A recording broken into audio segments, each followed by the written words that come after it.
Hey folks, this is Wei. Got the agenda pulled up. I hope you're super well.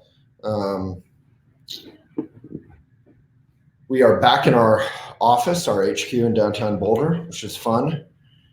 And let's take a good posture. You can wangle around a little bit, connect with your tush, with the earth, the solid but nurturing earth below, the sky, vast and empty, endless above, your heart in the middle, your shoulders.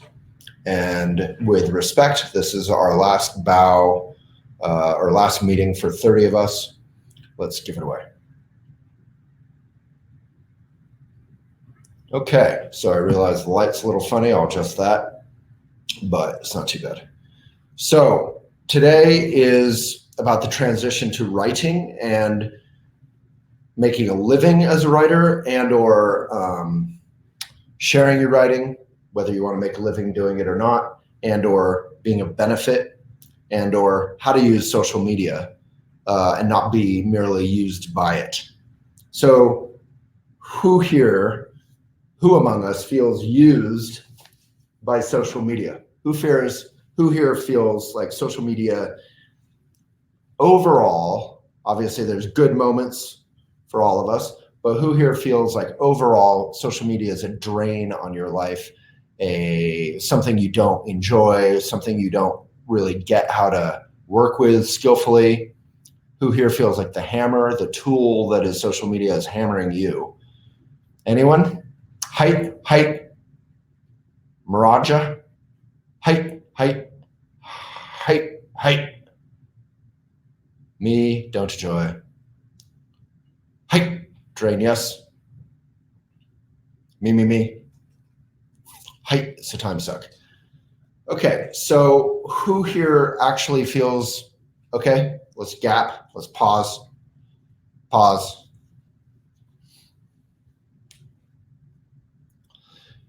Just because I'm going to ask the same but opposite question, who here feels like you kind of do enjoy social media overall, that it's not a time suck, that you're using it skillfully, that it's adding something wonderful to your life more than the opposite?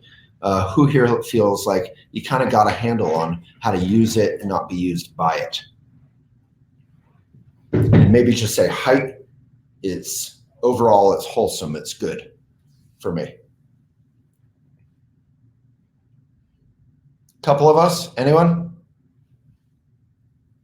Or is it just all sort of a troublesome thing?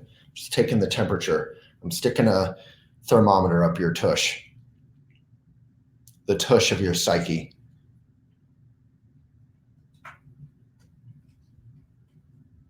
Okay, justice, do pretty well with it as long as I stay mindful with how I am engaging. Height, sometimes it works really well, right? But I'm not asking about sometimes, I'm saying overall. Me, I learn a lot daily, but I don't know how to use it for others' growth through me. Height, but I'm open to learning more. It's a challenge. Okay, so thank you. So a little bit of both. And for most of us, it's, maybe half addictive, which is half negative and half fun. It's half kind of annoying and a time suck and sometimes depressing. Like, why don't I have those perfect wedding photos? Why don't I get to live in Bali and walk around with my cute bikini? Why don't I, there's this sort of like, why not me? What about me? Does anyone ever feel that? My Buddhist teacher called that the what about me mantra. So, you have the mala and you go, what about me? What about me? What about me? What about me? What about me? What about me? What about me? That's the mantra of ego, which is also the mantra of insecurity. We think of ego as arrogance, right? But ego is just as much insecurity. Who feels a lot of insecurity or ego about sharing your writing? Who feels shame or insecurity about sharing your work? You don't feel that. That's great. Comparison kills happiness.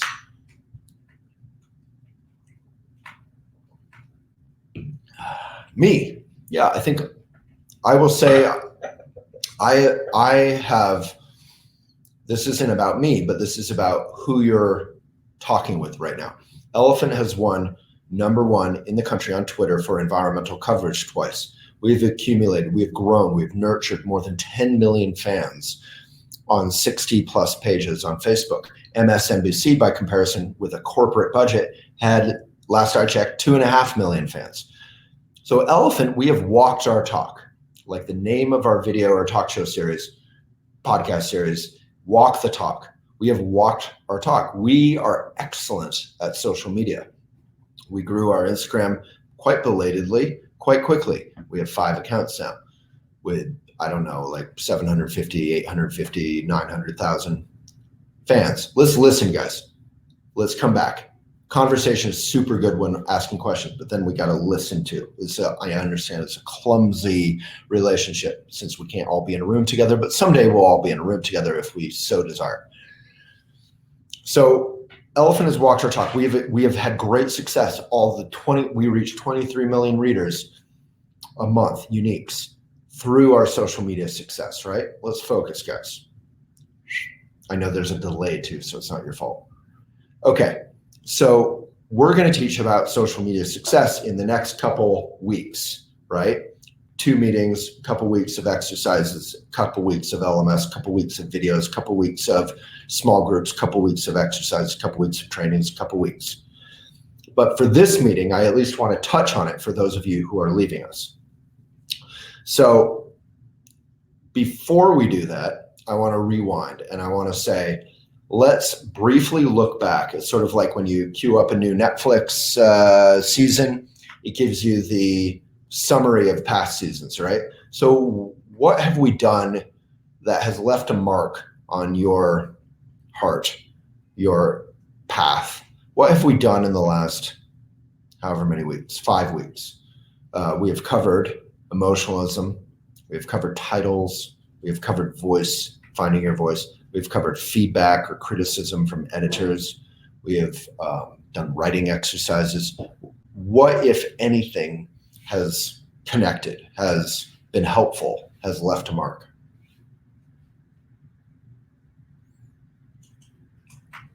Nothing is a fine reply to.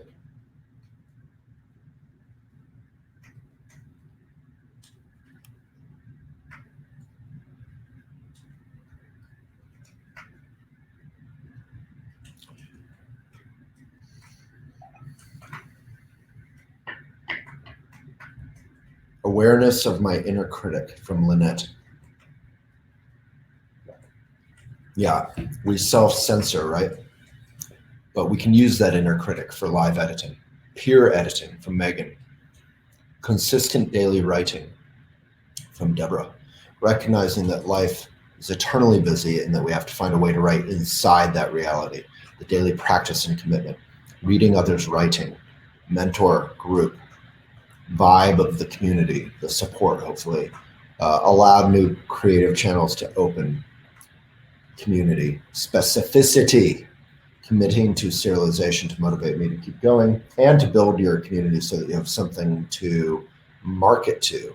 And again, I don't like the word market. Market is you're using someone. The best marketing is not using someone, it's connecting genuinely, being of benefit. Community and support around writing, building up confidence in daily writing habits. Exactly. It's all about building up the habit. Yes, recognizing that life will never not be busy. Exactly. And to stay consistent is key.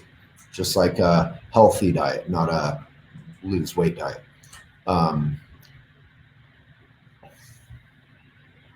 Writing is hard. Giving up need for perfection, support, perfectionism, sharing the writing. Connecting with others, emotionalism. So more excited to dive deeper and write more with more descriptions because of this community. Your encouragement and speaking from authenticity and heart is sufficient to have a right to write. So there's a blog, maybe Emily or someone can put it in the comments. There's a blog on Elephant called Death Comes Without Warning. And I might have already mentioned this in a prior meeting, but there's a, it's about the notion of carpe diem. And if we can put that link in here, and if you could open it up and then just watch it later, not now, that would be great. I think we've gone over it, but it's it's a lot about Dead Poets Society, which is a wonderful movie to rewatch entering the holiday season. Anyway, there's a lot of it is about writing and about connection and finding your voice. But pulling back from all that, that blog is not all about Dead Poets Society. It's about the Buddhist Four Reminders, the Four Reminders. And it basically comes down to your life is my life, your life is so short and so vulnerable and so fragile. And it's basically just a big bubble. We're just bubbles floating around. And when you see those big bubbles being created by those like street performers, and the children love running around and popping them, or the big bubbles like float into a tree and pop. I remember seeing that in Washington Square like a year ago or less. That's what our life is like. So for any of us who have had the experience of, I don't know if you've been in a car accident or had a cancer scare or been hit on your bike or whatever it is. I certainly get hit on my bike once every 5 years or something. And for days, I feel like my bubble is sort of, I realize that this bubble is not going to protect me, that death is just right there, right outside of the bubble. And the bubble feels very shaky and shaken. And that is not a bad thing to feel. That is carpe diem. That reminds us that seize the day. That reminds us do what matters. That reminds us no one ever like went to school for marketing out of a carpe diem realization, right? You don't care about marketing. You care about finding your voice. You care about connecting with others. You care about being a benefit. So that's what marketing in the Elephant Journal social media context is. And given our huge success in the past and now on social media, let's really focus. And that's totally fine, Carol. Given our success, I want to remind you that this isn't some idealism. The Dead Poets Society, the Buddhist Four Reminders, isn't just idealism. It's savvy as F. It's savvy as F2 in a world of hype and noise and marketing to simply offer yourself and say, here I am. Take me as I am. Criticize me, love me. It's not that important to me. I will listen to the love. I will allow it to warm my cockles, my heart, but I won't get high on myself. I will listen to the criticism, but I won't allow it to make me angry or overly disappointed. I'll just listen so I know how to improve. That's it. Criticism is your friend. And treating it like anything other than that it's kind of ego, right? It's insecurity and arrogance. It's like trying to make the bubble cement. Your bubble is not cement. Your bubble is a thin layer of soapy water. That's it. So, that's why emotionalism is important, right? That's why titles are important. That's why finding your voice is important. That's why feedback from editors is important. Emotionalism, how does that connect with Dead Poets Society? What I have gone through in my life, no matter how powerful, no matter how horrible, no matter how delightful, isn't really about me fundamentally. It's about catharsis. It's about connecting and being a benefit with others, right? It's an opportunity for empathy. I went through this, therefore, here's my experience. And others can say, oh my God, I can't believe other people have gone through this. I went through something similar. And it can be totally different, but still similar on an emotional level. That's the opposite of emotionalism, which is like, look at my neurosis or my trauma. I have more trauma than you. My trauma is more important than your trauma, or my emotions are more powerful or beautiful or ugly or horrific. It doesn't matter. It's turning your emotions and your trauma, your experience, good and bad, into credentials, right? So it's basically the opposite of empathy. You're saying, I'm up here and important and you're down there or out there, right? Does that make sense? Titles are an opportunity to they're the gateway, right, to your, remember the shop analogy with the name of the store, the doors, the windows, the sandwich board, a title, including the image, including the cover of your book, including the intro, is an opportunity to connect. And if you write the most beautiful, powerful, helpful thing ever, and you don't connect with others because your title is clumsy, or you don't use social media, or you don't market, or you don't serialize on Elephant or on your own site. If you write the most beautiful, helpful thing ever, how can it be a benefit? If you write the most helpful and beautiful thing ever, how can it be a benefit to others? Which, from a carpe diem point of view, is the point of our life. We want to be a benefit, right? We want to, like as he says in Dead Poets Society, Robin Williams, we want to leave a little mark, a paragraph, a stanza in the epic poem that is history. And that stanza isn't about ego, because if people read that stanza and it's just like, I'm Waylon, I was awesome, I was incredible, no one cares, right? What was that poem about the fallen statues, the fallen monuments of some great kingdom? What was that? No one cares, right? No one cares about monuments erected to ego. It's just a bunch of, it's sort of like plastic. You touch plastic and it's kind of just a little cold and slimy. When you touch wool or you touch wood, there's a warmth to it, except for that most wood is covered in plastic now. Ozymandias, thank you. It's a beautiful poem to reread. Ozymandias was basically a poem about the most successful Instagram star of that era. And Ozymandias is what you get if you're the most successful social media, Instagram, TikTok, whatever star of 2019. You get nothing. You get kind of laughed at by history. That's it. Because you were useless. You were self-absorbed. I was useless. I was self-absorbed. On the other hand, if you can write something simple like Walt Whitman or whomever that is heartfelt, that connects, look on my works, ye mighty, and despair. Exactly. Thank you, Dan. The only chance we have to leave a stanza in the human history is if we can connect genuinely and be of benefit. And that's not idealism. It's like people really only care if it is helpful.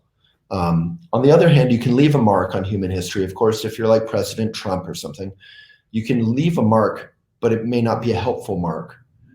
And, you know, not to be too partisan, but we want to be helpful, basically.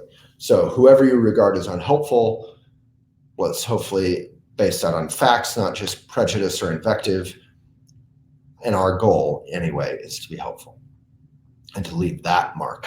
So that has to start with finding your voice. That has to start with finding your voice. And finding your voice is your genuine experience without credentials as empathy, and then you connect with others. Connecting with others is marketing and social media from a mindful, from a be of benefit point of view. Yeah, so that's all, Lynette, about finding your voice. And what you just wrote feels warm, it feels real, it feels simple, it feels genuine. So I wouldn't say it doesn't come out when you write.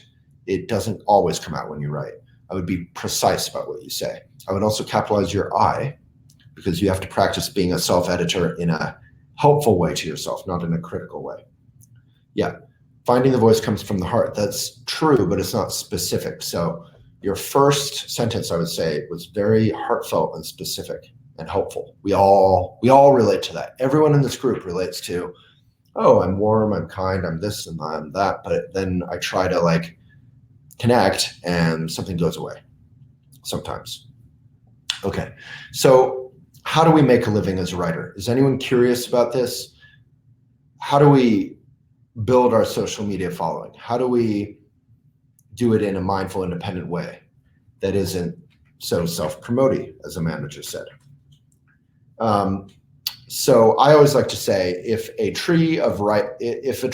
you're writing, if you're communication, if you're being of benefit stuff, if a tree falls in the forest and no one's around to hear it, can it be a benefit? I know I'm mixing analogies here, but there's no way that the best, most beautiful, helpful writing can be a benefit. This is a really intense sentence. There's no way that the most beautiful, helpful writing can be of benefit if no one reads it. So that's why social media is important. That's why marketing is important.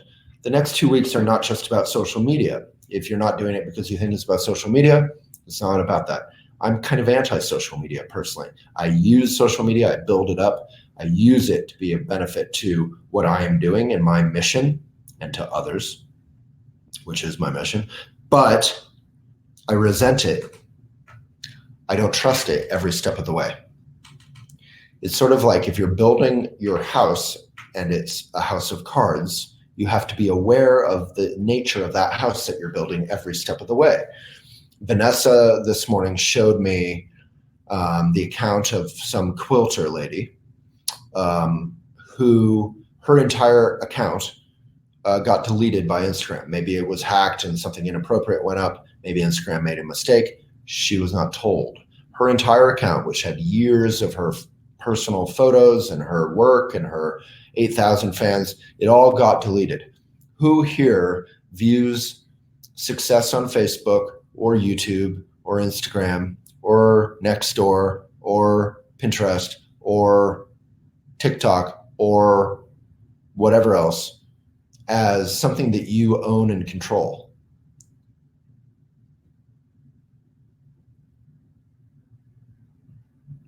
Do you own and control? Can you count on Instagram? Is Instagram your friend? Is Facebook your friend? Is WhatsApp your friend? Is YouTube your friend?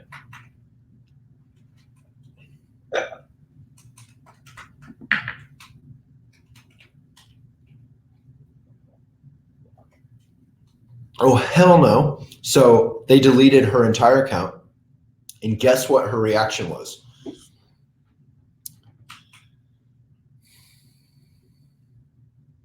What did she do next? Did she look at that and say, oh man, I can't trust Instagram. I need to build up my own website. I need to use Instagram and Facebook and other things to benefit myself, but I can't trust them.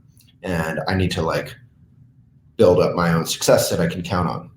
No, she went right back to Instagram and she said, my account was deleted. Please follow me. Please support me. Otherwise, I'm going to lose all my income.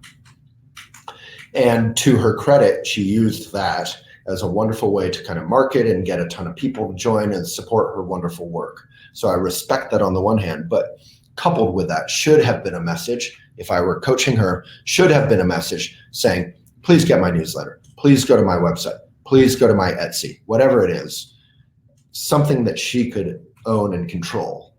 I've never heard a story about Etsy taking down a quilt person's account. So yeah, if you just start again, you're just building the house of cards again. So Elephant is a wonderful example of this. And I knew this all along, and it still happened to me. Knowing about not trusting Facebook or Instagram will not protect you from getting effed by Facebook or Instagram, right? So Elephant 5 years ago was at 23 million readers based on our, probably at the time, 5 million fans. Now we're at 10 million fans, and we have 2 million readers.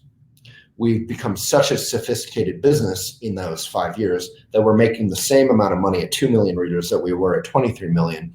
But I promise you that not a week goes by where we don't fantasize about if we could apply what we now know to 23 million readers, we would be of huge benefit. We would be making tons of money. We could hire tons of staff. We could buy an office. We could have a studio for our videos and or whatever. We could do a tour to colleges and high schools and be a bigger benefit. We could have a whole publishing company that would publish people without the influence of Ingram, which is like the Facebook algorithm of publishing. We could be pretty radical. And that's where we're trying to get by building up now our own ecosystem, our own social media network within Elephant. So if you don't have a free account on Elephant, create one. Go to elephantjournal.com and just say, I think it's in the top row, create account. What's the link of that to create a free account? Direct link. Can you find out? You'll figure it out, or Emily will know.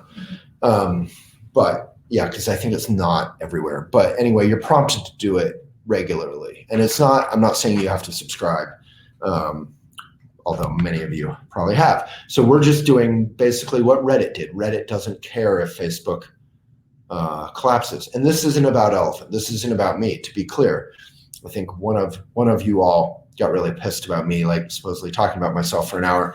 I apologize if I did. What I am trying to do is use my vast experience to be a benefit to you. And vast experience is not bragging. It means I have spent thousands and thousands and thousands and thousands and thousands of hours staring at a screen.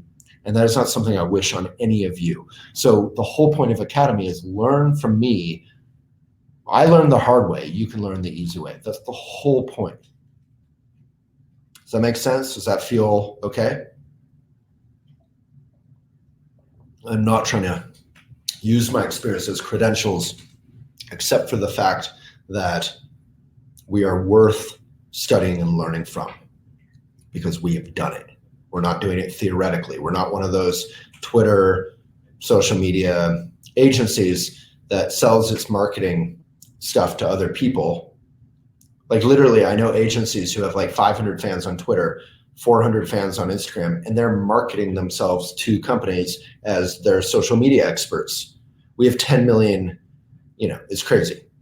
We've done it, and it's hard. And we know if something's changing from yesterday to today, because we're in the like muddy, wet trenches of social media every day. Not because we enjoy it, although some of it can be fun and meaningful, but because we wish to be of benefit. And that is genuinely, carpe diem. Again, read that blog, watch those videos, rewatch Dead Poets, read the 4 reminders. Okay, so if the tree falls, no one reads it, we can't be of benefit.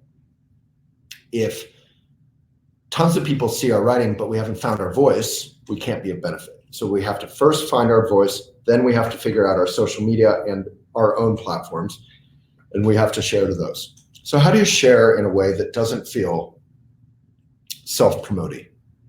So I'm a great example of that because I grew up being big and loud and bold and insecure and particularly in other people's minds, arrogant. I still get some of that criticism and I listen to it. I don't reject it out of hand.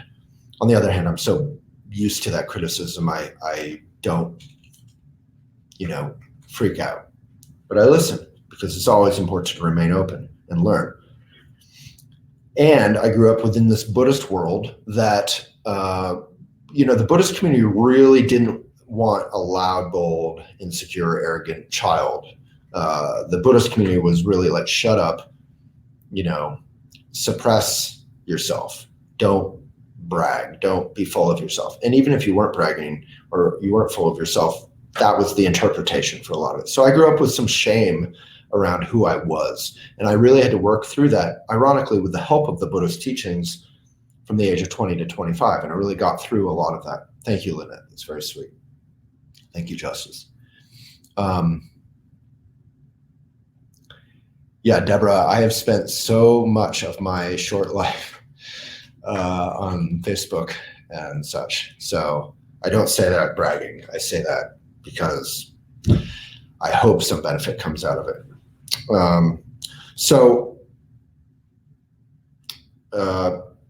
We all feel that. I've literally won an award, ironically, for best shameless self-promoter. So I've gone from shame about who I am to shameless. So how can we be shameless in a positive way? So number one, I would say to Jeffrey or Lynette or Carol or Lisa or Dan, we can't all be Muhammad Ali. That guy was the epitome of shamelessness, or Stephen Colbert in his first incarnation. We don't have to be that just free, but in a very simple way, we can say, this is who I am. There's this line in this old Paul Newman movie where Joanne Woodward says, I'm offering me. I'm offering everything that I am. That's it. And it's such a beautiful way that she expresses it. You're offering yourself, you're offering your experience. So I like to use the analogy of veganism, right? Or of Buddhism. Yeah, you can literally look it up. I've won that award, which was very delightful to win. Because inherent in that title of that award, you're making fun of yourself. It's like an award you kind of don't want to win.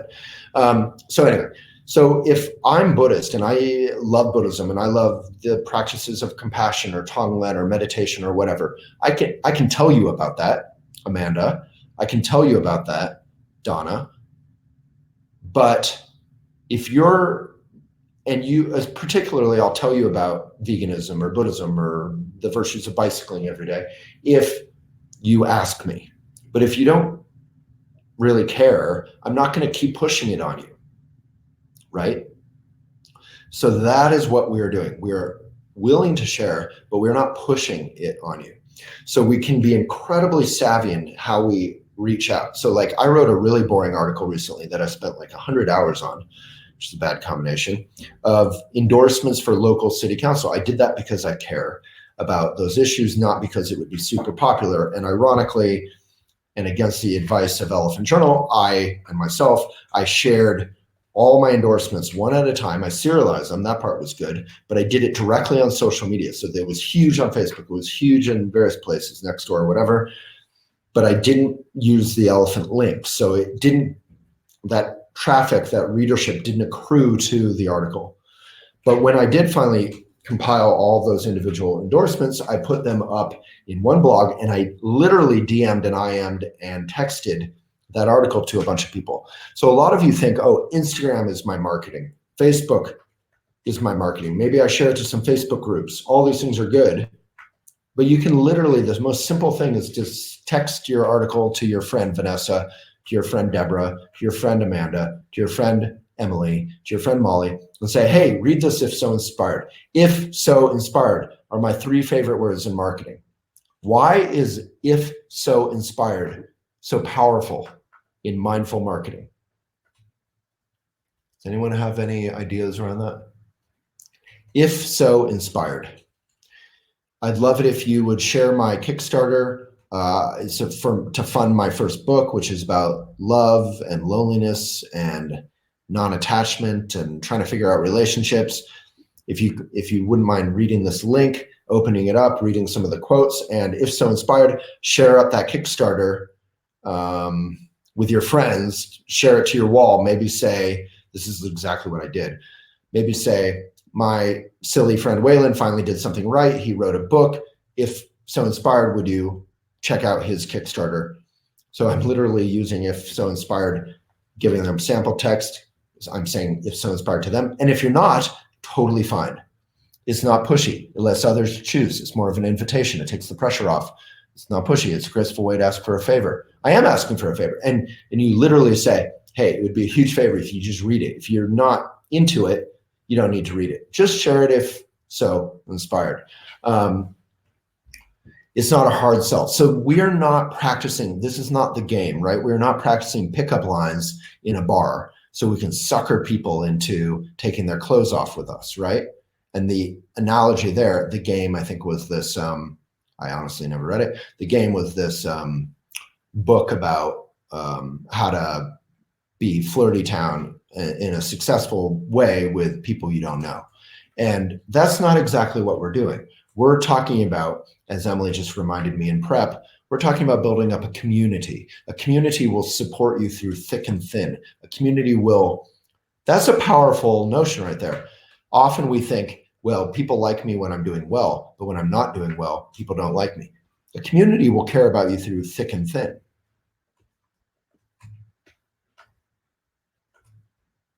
Well, I've never read the game, so I don't want to be prejudiced about it, but I don't like it because it's sort of, in my mind, it connotes that there's some sort of suckering and there's some sort of tricks. We don't want tricks. We don't want techniques. We want to just be genuine. All you need is to be genuine. You can implement that genuineness in many different ways that you could call tricks or techniques, but fundamentally, all you're doing is saying, Joanne Woodward, here I am. That scene is in, what's the movie called? Paul Newman, Joanne Woodward, Orson Welles. It's a fun movie. It's not profound or anything, but it's fun. And if you have a crush on Joanne Woodward or Paul Newman or Orson Welles, they're at their finest. Okay. So hopefully you've worked on finding your voice. Hopefully you've worked on the discipline, the habit of writing through busyness or writing about your busyness. The long, hot summer. The long, hot summer. It's kind of cheesy. It's kind of wonderful. Okay. So now how do we share our writing? Number one, you need to have your own site. Like Joe, I think Joe is here. You just wrote an article. What did you do after you wrote that article? Why don't you just tell us? Oh, people don't have to sign up for Elephant to read your article, though. They only have to sign up for Elephant if they've clicked on multiple articles. And even if they sign up for Elephant, they can do the free account. That shouldn't be a problem. But if they clicked on multiple things, then yeah, they're going to be told they have to subscribe. But they can literally come back tomorrow or check it out on their phone or their desktop, whatever they hadn't done, a different browser. There's so many ways through that. But Donna, sorry, that was a rough experience. But you should have all that info that should be in the LMS so it doesn't mess up your life. I thought I asked a question. Oh, Joe, are you around? What did you do after you wrote that article? Yeah, if someone just clicks an Elephant link, there's no way they're blocked or have to create an account, right? There's no way. No. No. If it's the first thing they're clicking that day. If they click around a whole bunch of times, they will get blocked and said, hey, thanks for reading so much Elephant. Please come back tomorrow or subscribe. But at that point, they've clicked multiple things. I think Joe is, oh, lost connection. So anyway, all I saw was Joe put up on Instagram some image and some text, and he said, read my article on my site. It's in the link in bio. So that's the first thing you should do if you want to actually make a living as a writer, is make sure you create a simple little free site. There's plenty of options, WordPress, whatever. And you can pay for it if you want. You can pay a designer, whatever. I would do less is more. Just keep it simple. Just keep it your writing. I would definitely not send people to your Facebook fan page. I would not send people to your Instagram page. I would send them first to your site. Then your site can connect with Instagram, Facebook, all that stuff. If you like my writing and you want to see the newest stuff up, if so inspired, follow me on Instagram or Facebook or whatever.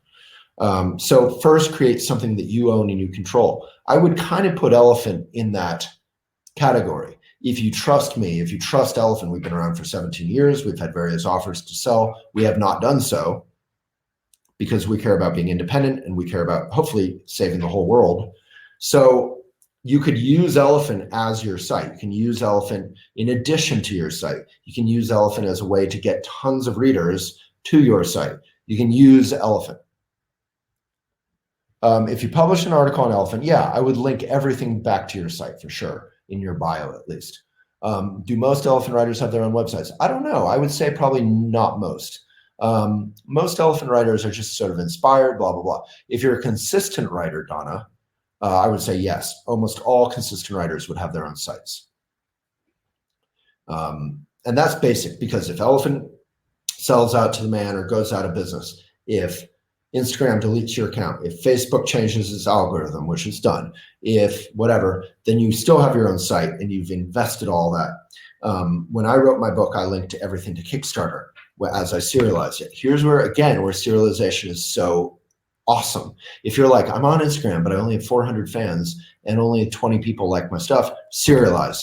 If you're created your own website, put in 20 hours, it's a lot of work, and no one ever clicks on your site, serialize. Serialize on Elephant or somewhere where you can get a lot of people back. Instagram doesn't really offer links except for the link in bio, so that can be hard. There's ways around it, but people basically will only click what's right in front of their faces. You'd be surprised how many people will like one of my images but never read the caption. And I know that because sometimes my captions argue with the image. And yet all the comments are like, love that, great quote.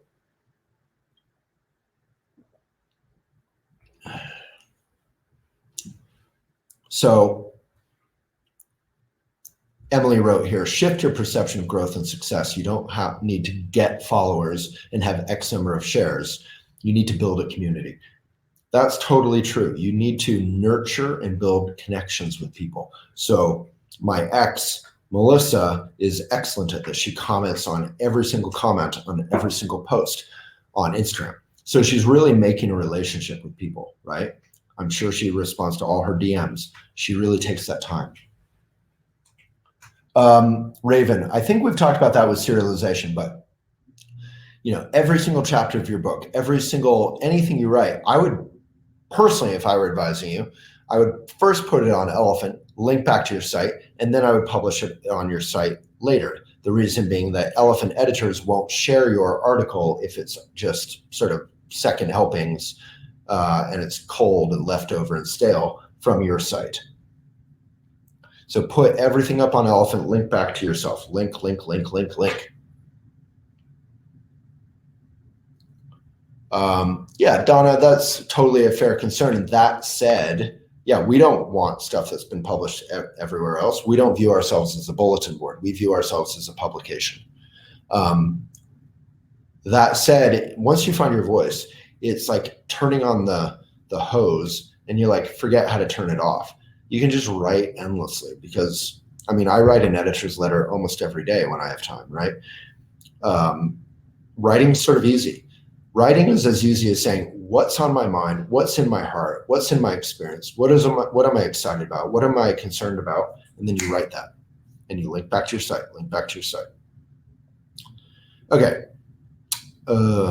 Yeah, so you can be super popular. I think there was a story last year about some Instagram star. She had millions of fans. She couldn't even sell 30 t-shirts. She made 30 t-shirts custom, or she made a couple hundred t-shirts custom. She couldn't even sell 30. And she had more than 1 million fans. Maybe she bought some fans illegally, who knows? But popularity is partly important. It's not like we're like, popularity, who cares? It's cool to be popular, right? But you have to actually have a strong connection with your community. You have to use all that to link it back. So don't be used by Instagram, used by Facebook. You're just enriching Zuckerberg's bottom line. Use them to be a benefit to your mission, which is to be a benefit to your ability to pay the bills and be a benefit to others. So there's a little bit of the Stockholm syndrome. People know what that means. With Instagram, that quilt lady, she got deleted by Facebook, right? By Instagram. And what did she do? She created a new account on Instagram. Like, if you got dumped by an awful, mean girlfriend or boyfriend, would your next action be to get back together with them? No. But would your next action be to try to learn from that experience and do something that felt good and helpful and healing and where you could stand on your own 2 feet? Yes. And the analogy is imperfect because at that point you could then go back. Maybe the analogy would be you would go back and make friends with that person and establish a respectful relationship. But you wouldn't, Stockholm syndrome style, just go back to some thing like Instagram that is sort of toxic. You would use it, but you don't be used by it. And when you use this huge monopoly kind of thing, you're not doing so with hate or with cynicism. You're still devoting a lot of your energy and your time and your heart to their platform. So you're still giving them huge value. Yeah, exactly, Kelly.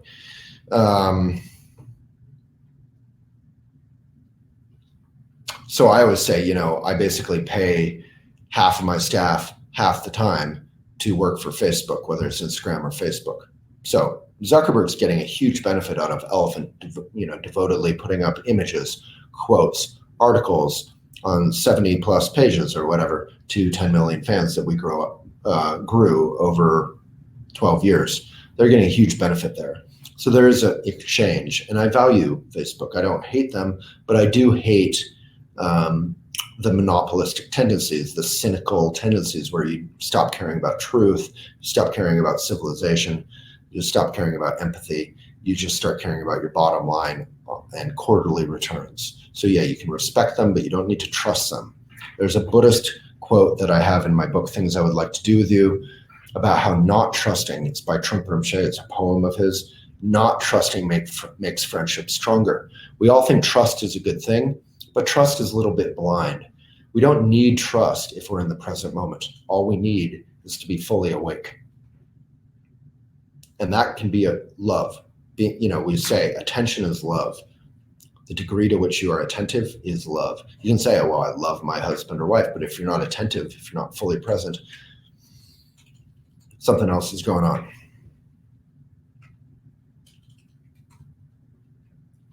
So yeah, if you are marketing and sharing, there's a ton of places to do so. Groups, I see you, I am attentive and present, Emily or Molly, and I will get to ask a question. So please upvote whatever you want and ask a question.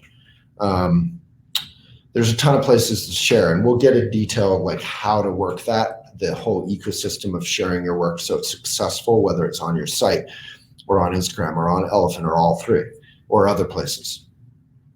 But groups, newsletters are amazing, but we think we own and control newsletters, but Google's algorithm is still messing stuff up there. Google is one of the worst monopolies. Any of us like Elephant who is using Google Pages and stuff, we are just benefiting this huge monopoly. Pinterest, DMing, texting. We'll go into all the ways to do this stuff in detail in the next couple of weeks, but it's pretty straightforward, honestly. It really just fundamentally comes down to reminding yourself that you're shameless, that you're saying, here I am, here's this thing I did. If so inspired, read it. If you're inspired, if you like it and you read more than a paragraph, maybe you could share it to your friends. If not, totally cool.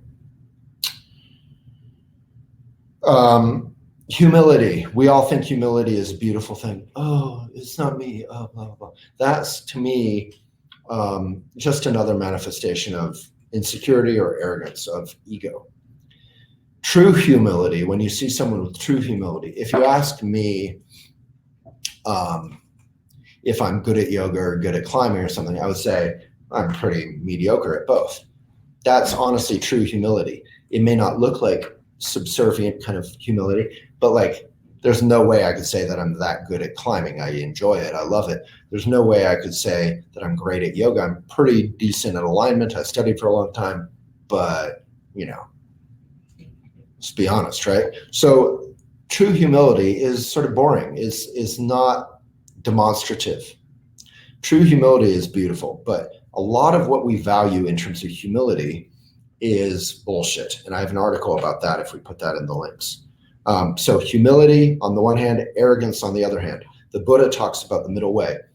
There's no shame in just saying you're good at something or you're bad at something or you're kind of good at something or you're kind of bad at something. You just say what is. That is our voice. That is our writing. That is our truth. There is no huge virtue to dumbing down. If you're a good cook and you really enjoy it, or even if you're not a good cook but you love what you make for yourself, say that.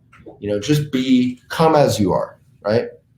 So that the whole point of that is when you're sharing your writing, when you don't have to be super modest about it. You don't have to be arrogant about it. You don't have to be pushy about it. You don't have to be pulley about it. You just say, here it is, if so inspired. And that's connecting to the vegan thing, to the Buddhist thing. I'm not trying to convert you. I'm just offering. So that's it. I said to Emily before this meeting, I love Emily. I go back with Emily now many, many years, right?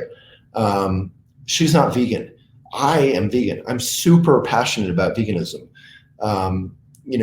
Cute little cows and chicks are getting killed even by vegetarians, right? But I'm not going to say all that and guilt trip her every time I talk to her. I'm not going to push all that on her, even though I kind of just did. I don't do that, and she can attest to that, because it's not really my business or my choice if she decides to care. All I can do is offer the information, and I have done that in blogs. I'm happy to talk about veganism or Buddhism or bicycling or whatever I'm into with anyone, but I'm not going to push it all the time. So when you're offering it, you're linking, you're DMing, you're putting it up on a group. If so inspired, you're just offering it. You're not pushing it. The difference is if you just offer it and people like it and connect and blah, blah, blah, yay. If they don't, or they hate it, boo, or they're bored, there's no response, whatever. There's a little bit of tricks I do on Facebook to get, because there's a difference between the algorithm not noticing that you posted something and people not caring. So I have some good tricks, like you just put up the text and then you put the link in 10 minutes later. The text gets through the algorithm because it's within Facebook. It gets tons of likes. Then you put in the link in edit mode and then boom, you've got a hit because it's already rolling through the algorithm. It's like Trojan horsing Facebook. So there's tricks, but basically you just offer it and then, equanimity. You're a mountain in the rain, right? Whether the rain is praise or the rain is ignoring or the rain is you suck, you're just like, you listen to it, you don't block it out. Like I just got called a racist and a sexist and all this stuff this week by people who are mad at my views about local politics. So you listen to that. That's certainly a concern that someone might view me that, but mainly they're just name calling and they're just sort of divisive, and you can just, ain't nobody got time for that, right? Life is too short to be obsessed with Twitter trolls who just want to ad hominem people. Do people remember the comment pyramid? Did we put that in? So, yeah, people like drama, but there's a level of it that doesn't really matter. Exactly. So how do we actually work with that stuff? Because it's easy for me to say, oh, I don't care. But, I do care because I listen. So you work with meditation. And meditation isn't whatever you want it to be. Meditation in the Buddhist tradition is as simple as taking a good posture, dedicating your practice and your day to the benefit of all sentient beings, which includes yourself, but is not just about yourself. Often meditation can be selfish. You find your breath with your good posture. You relax your good posture so it's not rigid.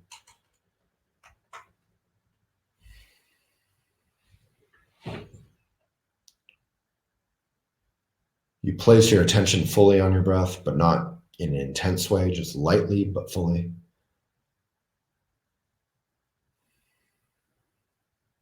If you hear someone typing or farting or a car or whatever, your dog, you just notice that and you return your attention to the breath. If you hear or notice yourself thinking thoughts about lunch or whatever, thinking, and return to the breath.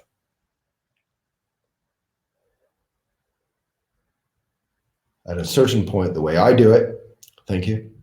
At a certain point, the way I do it is if I notice that I'm fully present with a couple breaths in a row, and then I'm not getting tripped out by being fully present, I just am coming back, then I end my practice and I go on with my day. From that point of view of presence instead of speediness or, we spend half the energy of our lives singing bad songs in our mind, and we spend half the energy of our lives defending ourselves or attacking people or seducing people or whatever in our minds. The three root poisons in Buddhism are clinging, seduction, that kind of thing, aggression, pushing away, and ignorance, just like trying to get away from stuff. So that's what we put our energy into. And when we notice that in meditation, we return to our breath, and lo, the present moment unfolds unto us and makes, rolls a red carpet for us through our life. And that red carpet doesn't mean that things won't be hard, but it means that we can kind of surf the stuff of life.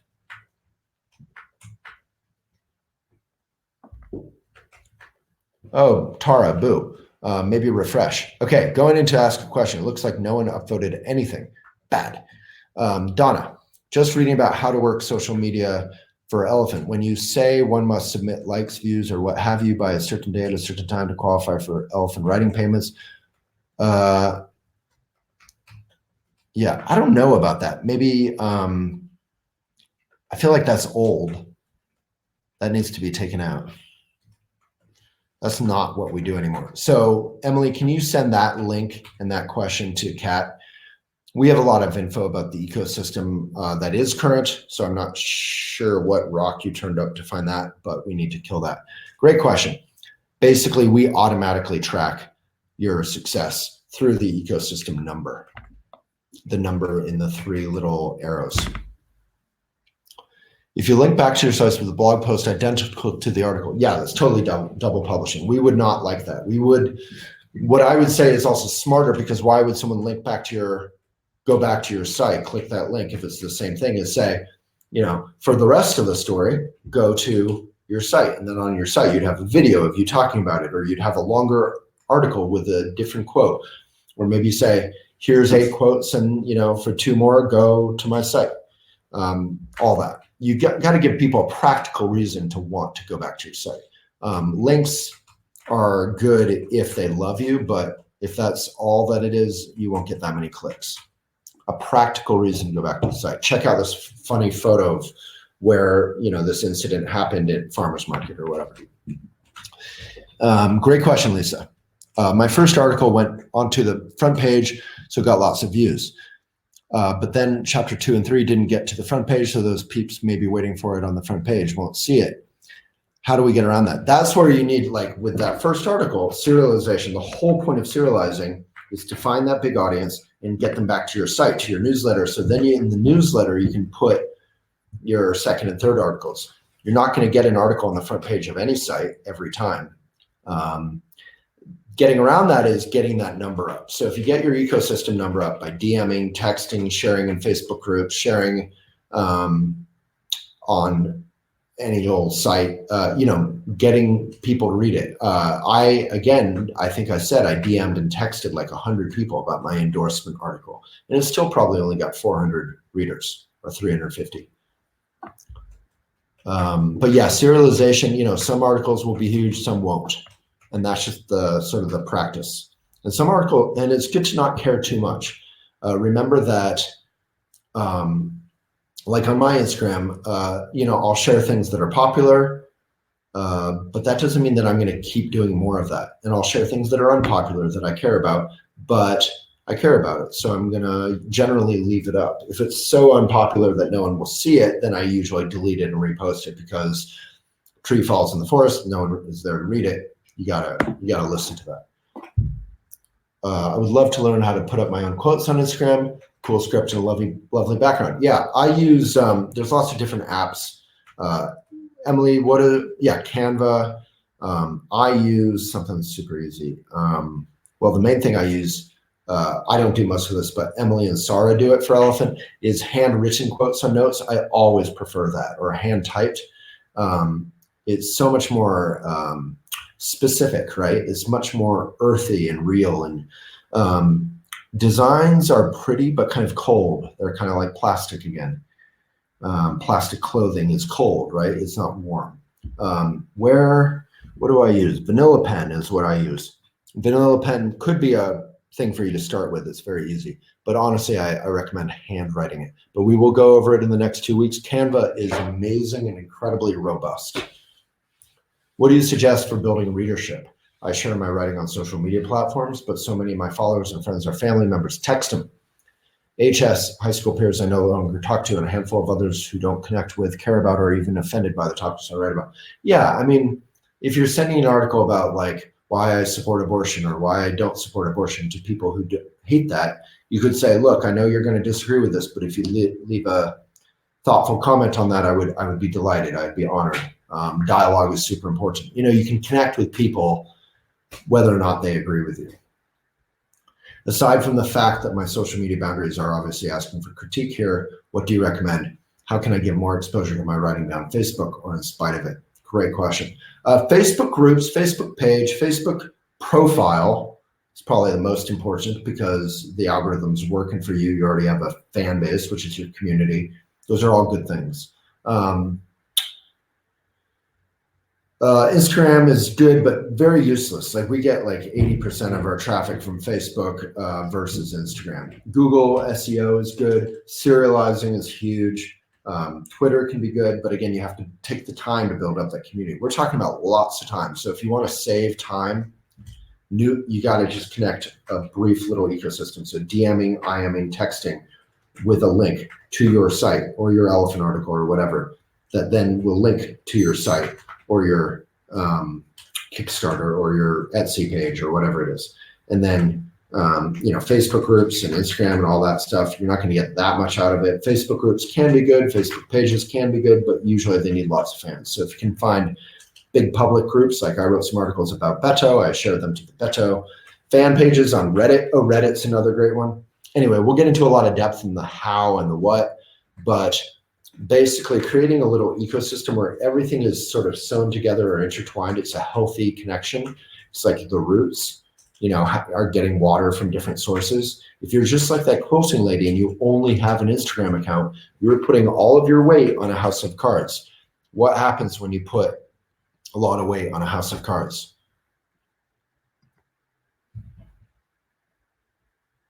So I think we're basically through the itinerary, the curriculum here, the agenda. So if you're not joining us for social media, what's next? Keep writing for yourself, for others, on Elephant, on your site, whatever you want, on Instagram. It's up to you, obviously.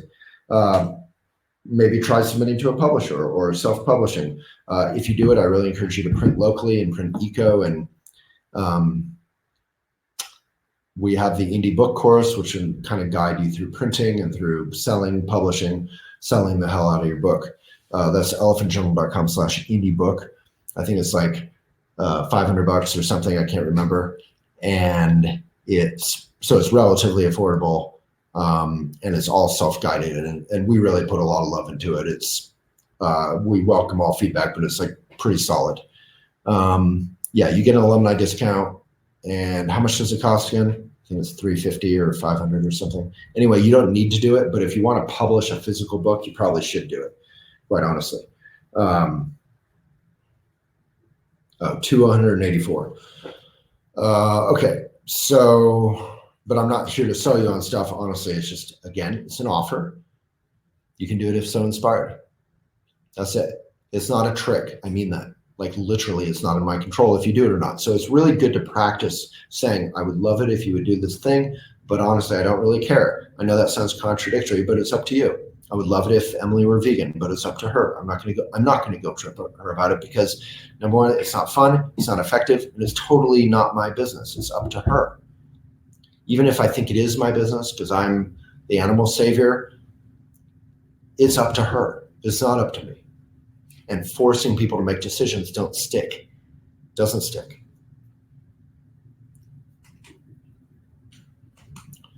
So yeah, keep taking that leap. And if the leap is still just like doing some writing on your own, sharing it on a Facebook note or an Instagram post or an Elephant article, it doesn't matter. Like coming back to, if you're struggling to get it out there and you're feeling lost, come back to just writing, and the inspiration will help you find your way. The path is there. Everything I figured out with Elephant, I just figured it out through my own work, a little bit of networking, but mostly just like figuring it out, being in the trenches, figuring out stuff that no one else had figured out. And that doesn't make me a genius. That makes me like someone who just didn't quit. So not quitting is half the battle, right?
Hello, everyone. I think we lost Waylon's feed. His computer, I believe, died. I have Vanessa messaging me in the background here. So I will wrap things up for us. Sorry that Waylon left us at kind of the most dramatic moment, saying goodbye to you all, or to some of you all. Yes, Dee, that is not just you. That was Waylon's computer, I believe, that failed us here in the last few minutes.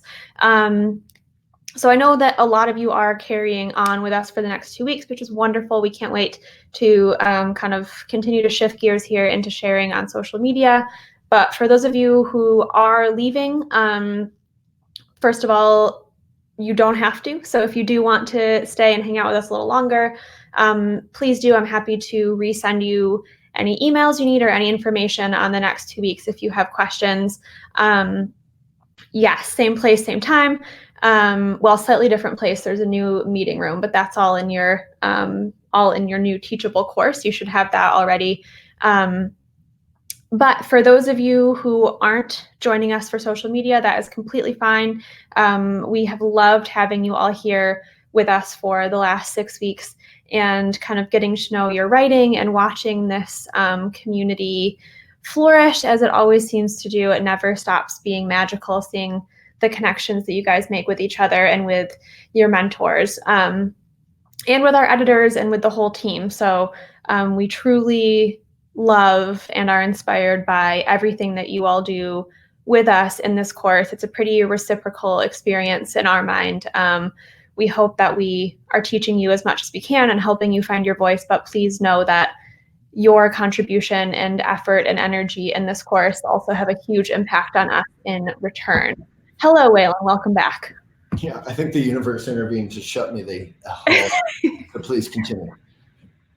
I was just telling everybody how we view the Academy experience as totally reciprocal in terms of like what everything the apprentices do and the emotion and energy they put into the course, how much that helps us and means to us as the people who are leading the course. So to the people who are headed off after this meeting, please stay in touch. Please join the alumni Facebook page. I put that link in the chat bar a few minutes ago.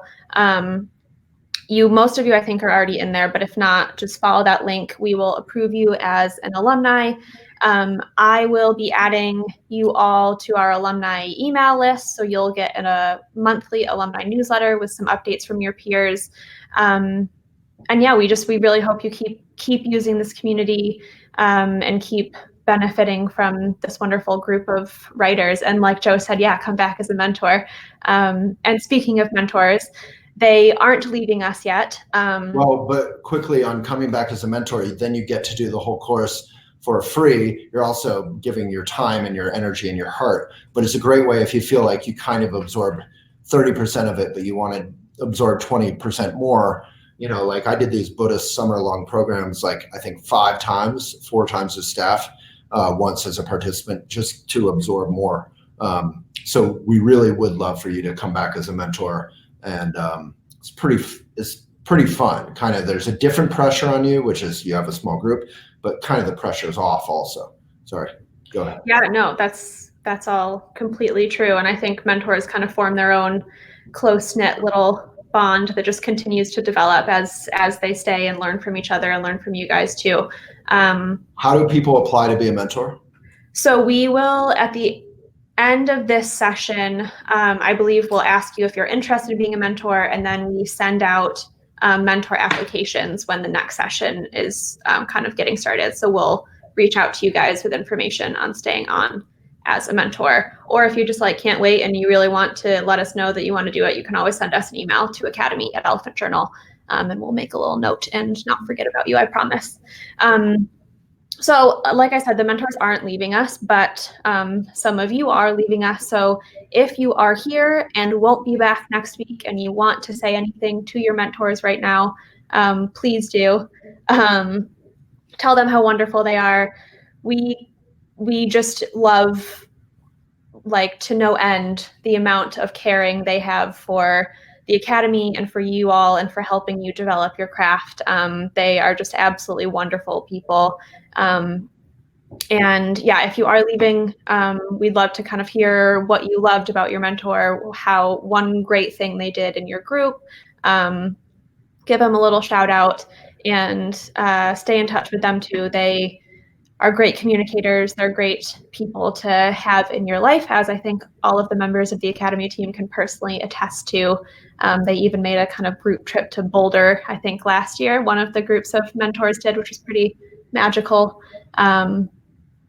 So yeah, thank your mentors and thank each other. And So if you're leaving or not leaving right now, if you did appreciate, if so inspired, thank your mentor. And the more specific you are about it, the helpful. And if you had a bad experience or anything, obviously, maybe not bad, but like an uneven experience, communicate that to Emily or Molly or myself, or probably Emily or Molly though. Yes, we are happy to hear that and talk with you about it and learn more about anything that we could do to better support you or future apprentices. Did you already say, if you do want, with zero pressure, if you did want to do the next couple weeks, how to do that? Yeah, so if you do want to join us, or if you have any questions or anything, again, you can send us an email. There is also an email in your inbox already that went out, I think at the end of last week, about with your special link and discount to join the next few weeks. And I will just say, because we're pretty excited about it, it's only 2 weeks of live meetings, but you inside the course are getting like every single bit of content that we have on social media. So there's so much content that will come inside Teachable. So even though it's only 2 more weeks of live meetings, there's enough content inside your course to take you well through the end of the year, working through all that, and you'll have access to it forever. So something to keep in mind. Is that like all the info from past sessions and classes and videos? So yeah, there's like 10 years of Academy stuff in there, half of which is amazing and half of which is probably like, dusty with the sands of time, but some good stuff in there. Yeah, so that's in your inbox. The subject bar, I believe, if you want to search for it, is "Do you want to linger a little longer with Elephant?" or something like that. It was a remnant of one of my favorite camp songs. Will was just talking to me about summer camp last week, and it inspired me. I like that. So I think that's all from me. Waylon, is there anything else that you wanted to say as a closing? Yeah, I'll wrap this up in 2 minutes and release you all to the world that you are already a willing or unwilling participant in. But hopefully, if anything sticks with you, it's that telling your story is incredibly helpful. I just was watching Queer Eye last night when they're in Japan, and you see so many people in this world, including ourselves, stop honoring or expressing ourselves and daring to communicate when anything is difficult. So finding your voice, if nothing else, even if you're of no benefit to others, finding your voice will be of immense benefit to yourself and to anyone who has to be around you. So that is a benefit. Just focusing on that alone and expressing yourself, being able to communicate difficult things is incredibly helpful. And if beyond that you choose to share your writing, not as a career, but just as a further offering to the world, you can be of great benefit. Your story, whatever it is, if shared without credentials, can be incredibly life-changing. And if beyond that you decide to make it a part-time living or a full-time living, and you really take it seriously and invest in yourself and make a living doing what you love, which is being genuine, sharing your stories, writing about whatever's on your mind. It's not just your stories from your life, right? We only have a couple stories in our life that we really fundamentally want to tell. But sharing your take on life, your mindful take on anything that happens can be endless. So this world is basically a big crash test dummies heading toward a wall in terms of climate change, in terms of various challenges that we have. But there's so many good people who care, and I think if you can express that caring and be of service, we can really help in a really concrete, in a really earthy way. So please keep your Mindful Life challenges going if so inspired. Please write, please share if so inspired, and please continue with us if so inspired. And if not, I hope to see you on Elephant. I hope to see you on Facebook or Instagram, or just stay in touch, get that newsletter and open it up. All right. Thank you so much, and get out of here. Let's end with a bow. Take a good posture, and with respect to yourself, friendliness to others, give it away.